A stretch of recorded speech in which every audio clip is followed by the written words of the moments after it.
Gray, telltale. Check it.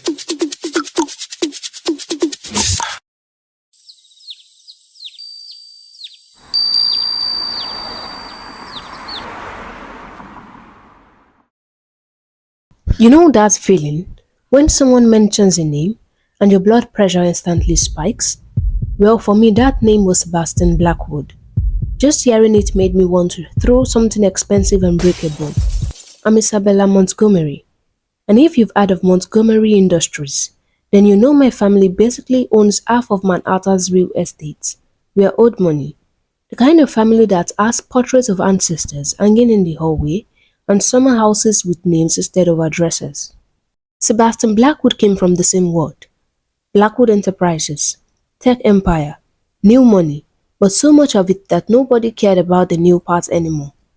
Our families moved in the same circles, attended the same galas, belonged to the same exclusive clubs, and Sebastian and I, we absolutely despised each other. It started back in prep school. I was class president, he was student body president. I was valedictorian, he was salutatorian, by half a point, which he never let me forget. Every academic competition, every debate, every social event somehow turned into a contest between the two of us. The worst part? He was annoyingly perfect at everything. Captain of the lacrosse team, accepted to Harvard at 16, played piano like he was born for Carnegie Hall, and he knew it. Sebastian walked around with his insufferable smirk, like the world was his personal playground. But I wasn't exactly losing our little rivalry either. I was head of the debate team, got into Yale early admission, spoke four languages fluently, and could ride horses better than most professionals. We were perfectly matched in our mutual hatred. College gave us a blessed 4-year break from each other.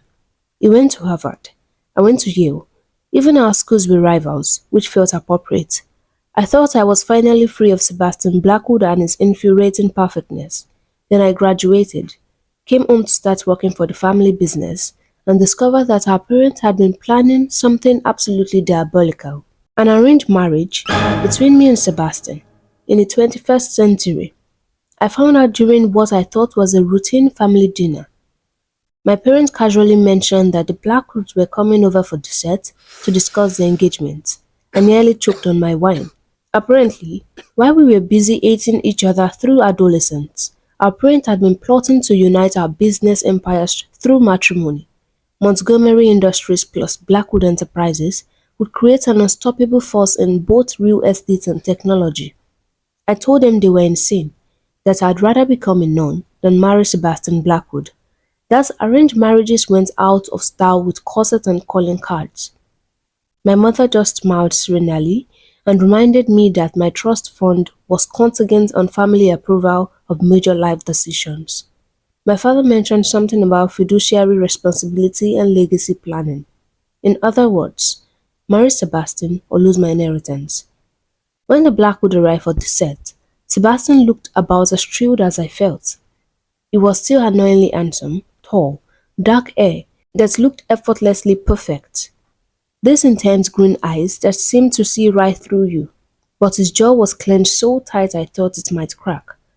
Our parents were practically glowing with excitement, talking about venues and guest lists like we'd already agreed. Meanwhile, Sebastian and I sat there glaring at each other across the dining room table. After our parents finished their no certain display of matchmaking enthusiasm, Sebastian asked to speak with me privately. We went out to the garden, and I expected him to suggest we run away to different continents. Instead, he proposed that we go through with it. I thought he had lost his mind, but Sebastian being Sebastian had already worked out all the angles. A marriage in name only, separate living quarters, minimal public appearances together. We'd both keep our inheritance, our parents would get their business merger, and we could continue hating each other in private. After 5 years, we'd get a quiet divorce, cite irreconcilable differences, and go our separate ways. It was cold, calculated, and absolutely perfect. We got engaged the next week. The society pages went crazy. Montgomery Blackwood wedding of the century, union of two great families, all that nonsense. If they only knew we were planning the most elaborate business arrangements in Manhattan's history. The engagement period was 6 months of pure torture. Wedding planning meetings where we'd smile for our parents and argue about everything the moment we were alone. I wanted roses. He insisted on orchids. He preferred a string quartet. I wanted a full orchestra. We couldn't agree on anything. The worst part was how naturally we fell into our old competitive patterns. When he suggested a destination wedding in Italy, I countered with a proposal for a Chantal in France. When I mentioned wanting to write our own vows, he immediately started crafting his own just to one-up me. Our families ate it up, thinking we were just passionate about our wedding. They had no idea we were essentially conducting psychological warfare through flower arrangement and seating chart. One particularly heated argument over the guest list escalated into a full-blown shouting match in the middle of Tiffany's. We were supposed to be picking out wedding rings, but instead, we were arguing about whether his great-aunt Millicent deserved a seat at the head table. The sales associate looked terrified. Other customers were staring, and Sebastian, in the middle of explaining why his family's contribution to the Metropolitan Opera made them more culturally significant than my family earth donations, suddenly stopped mid-sentence and started laughing. Not a polite chuckle or a sarcastic snort, but actual genuine laughter, which made me start laughing too, because the whole situation was absolutely ridiculous.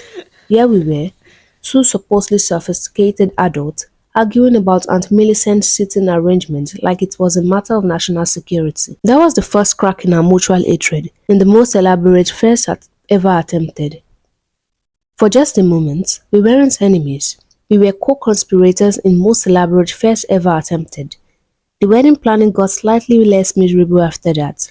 We still argued about everything, but there were these moments of accidental camaraderie, like when the wedding planner suggested butterfly releases and we both looked at her like she'd proposed sacrificing goats, or when we had to taste 17 different cake flavors and kept making faces at the ridiculous descriptions. One evening, we were at a penthouse apartment going over final duties for the rehearsal dinner. I'd been there dozens of times for meeting, but had never really looked around. His place was nothing like what I'd expected. No flashy display of wealth, no cold modern art. Instead, there were family photos, booked everywhere, a piano covered in sheet music. I found myself studying a photo of teenage Sebastian with his younger sister at some charity event. He looked genuinely happy, not wearing his usual "I'm better than everyone" expression. It was jarring to see him as an actual person instead of my nemesis. He caught me looking and made some sarcastic comment about my sudden interest in his family history, but instead of snapping back like usual, I found myself asking about his sister. Turns out she was studying abroad, wanted to be a doctor, and Sebastian was incredibly proud of her. We ended up talking for hours that night. Real talking, not arguing or competing. I learned that he had started playing piano because his grandmother had taught him, that he had gotten into tech because he wanted to create something that mattered, that he sent anonymous donations to literacy programs because he believed education should be accessible to everyone. In return, I told him about my volunteer work with animal shelters, about how I'd wanted to be a veterinarian before family obligation kicked in, about my secret dream of opening a sanctuary for rescue horses. It was the first real conversation we'd ever had, and it was nice, confusing but nice. The wedding was 2 weeks away when everything changed. Sebastian's company was in the middle of a hostile takeover attempt. Some corporate raider was trying to buy up shares and force him out of his own business. It was vicious, personal, and exactly the kind of thing that could destroy everything he had worked for. I heard about it through the business news, and my first instinct was to gloat. Sebastian Blackwood finally getting his comeuppance? Perfect. But as I read the details, I realized how devastating this would be for him. Blackwood Enterprises wasn't just his company, it was his legacy, his way of proving himself, his chance to step out of his family's shadow and create something uniquely his. Before I could second guess myself, I was calling my father's investment team. Montgomery Industries had enough liquid capital to buy a significant stake in the Blackwood Enterprises, enough to block the takeover. It would cost us millions, but it would save Sebastian's company. I didn't tell Sebastian what I was doing, I just made it happen. When the takeover attempt failed, Sebastian immediately suspected someone had intervened. It took him exactly 2 days to figure out it was me. He showed up at my apartment at 10 p.m., looking like he hadn't slept since the crisis started. I expected him to be angry that I had interfered, that I'd made him look weak or dependent. Instead, he just stood there in my doorway asking why I'd done it. I didn't have a good answer, or rather, I had an answer I wasn't ready to admit to myself. I told him it was a good business, that our family's merger would be worth more if both companies were stable. It was a reasonable explanation, but we both knew it wasn't the whole truth. Sebastian stepped closer, and for the first time in 15 years of knowing each other, there wasn't no hostility in his eyes, no competition, no sarcasm, no walls, just this intense gratitude and something else I couldn't quite identify. He said my name, not Isabella, not Montgomery, just Bella, the way he used to when we were kids before everything became a contest between us, and then he kissed me. It wasn't supposed to happen. We were supposed to be business partners in an elaborate charade, not whatever this was becoming. But his lips were soft and warm, and kissing him felt like coming home and going on an adventure at the same time. When we broke apart, we were both breathing hard, staring at each other like we'd just discovered something impossible. The wedding was the following weekend, and suddenly it wasn't a business arrangement anymore. Somewhere between the hostile takeover and that case, everything had changed. We still went through with the ceremony, 300 guests, cathedral downtown, reception at the plaza. I walked down the aisle in my grandmother's dress, and when I saw Sebastian waiting for me at the altar, my heart did something it had never done before. He looked nervous, which was so unlike him, that it made me smile. But when he smiled back, I realized that all those years of competition and rivalry had just been us challenging each other to be better, to be worthy of each other. Our vows were the one we'd written separately, still trying to one up each other, but they ended up being perfect. Two people would push each other their entire lives, promising to keep doing it forever. The reception was magical. We danced like we'd been partners our whole lives instead of enemies. We laughed at inside jokes that had developed over months of wedding planning.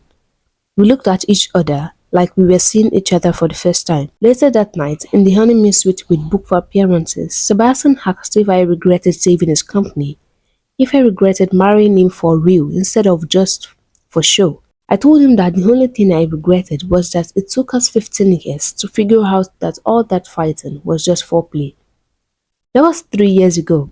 We still argue about everything: where to spend Christmas, what color to paint the nursery, whether our daughter will go to Harvard or Yale when she's old enough.